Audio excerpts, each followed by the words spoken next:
Hidden in the midst of the Appalachian Mountains are secrets. I don't think that we can really go back far enough that we can establish exactly how they got here or who they were. A mystery. A matter of self-preservation. A people. Melungeon was a stigma. Forgotten.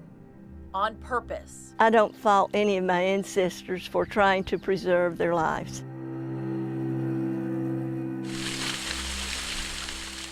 Melungeon. The word itself is a mystery. The Portuguese term for shipmate is Melungeon. But perhaps its most likely origin, the French word mélange, a slur used in the Old South against anyone with dark skin. That a lot of people were really upset because they may be classified as being black. The dark-skinned, blue-eyed people who settled at the feet of the mountains in a town called Vardy, many people believe are a mixed race made up of European, Native Americans, maybe even shipwrecked Portuguese sailors. We have very few people who will agree on any of the theories about their origins. Everyone has a different spin. But one spin is they come from African descent. So they kind of shut up and were quiet about their ancestry. These whispers in the mountains echoed through generations, but the secrets stayed trapped, covering up who they were, afraid for their lives to admit they had any African blood in their veins. Go back to the 1800s. Would you want to admit that you were African American and become a slave? No. For all we don't know, one thing we do, they suffered. At 5 years old, in 1947, I went to school up here on the hill. Druanna Overbay grew up in the Melungeon town of Vardy.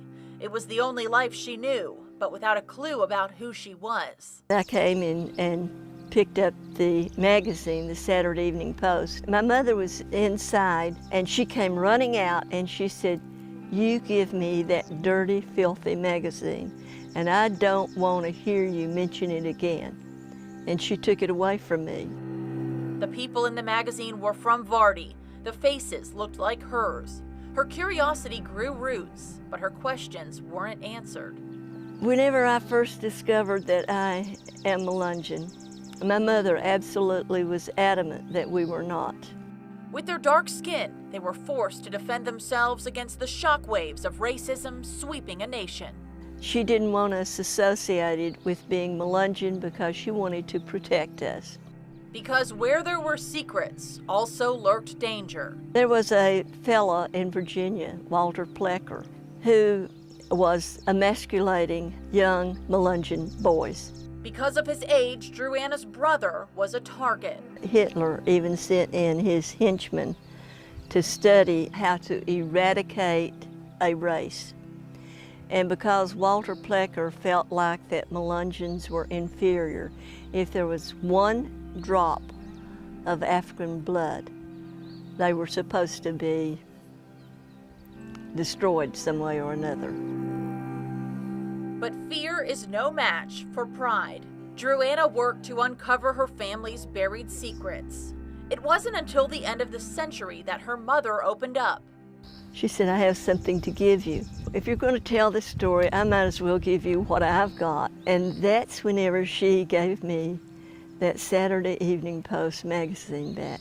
I went, oh, I couldn't believe it.